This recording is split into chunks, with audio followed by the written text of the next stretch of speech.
എൻ്റെയൊക്കെ ചെറുപ്പത്തിൽ സ്റ്റിറോയിഡ് എന്ന് പറയുന്ന സാധനം ജിമ്മുകളിലൊക്കെ വളരെ രഹസ്യമായിട്ട് ഉപയോഗിക്കുന്ന ഒന്നായിരുന്നു.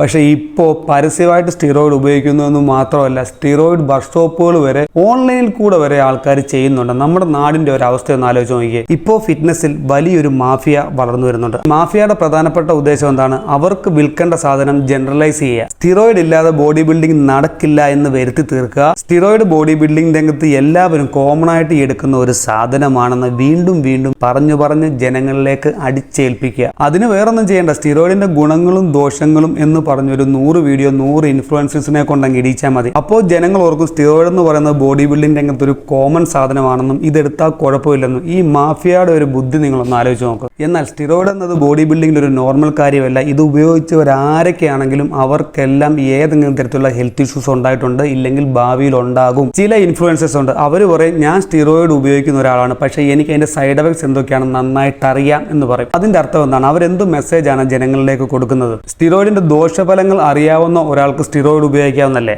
എന്നാൽ അങ്ങനെ ഒരിക്കലും ചെയ്യരുത്. സ്റ്റിറോയിഡ് എന്ന സാധനം ഒരു ഫിറ്റ്നസ് ട്രെയിനറും പ്രൊമോട്ട് ചെയ്യേണ്ട ഒരാവശ്യമില്ല. കാരണം നമ്മുടെയൊക്കെ ജോബിന്റെ ഫ്രണ്ടിൽ ഫിറ്റ്നസ് ട്രെയിനർ എന്നാണ് എഴുതിയിരിക്കുന്നത്. അപ്പോൾ ആ ഫിറ്റ്നസിന്റെ അർത്ഥം നമ്മൾ മറന്നുകൊണ്ട് ഒരിക്കലും സ്റ്റിറോയിഡ് നമ്മൾ ഉപയോഗിക്കാൻ പാടില്ല. നമ്മുടെ സമൂഹത്തിൽ ഈ കഞ്ചാവ് അല്ലെങ്കിൽ MDMA ഒരു ശാപമാണെന്ന് പറയുന്നത് പോലെയാണ് നമ്മുടെ നാട്ടിലെ ഫിറ്റ്നസ് ഇൻഡസ്ട്രിയിൽ ഈ സ്റ്റിറോയിഡ് ഒരു ശാപമാണ്. സോ ഇതിനെ മുളയിലേ നുള്ളുക.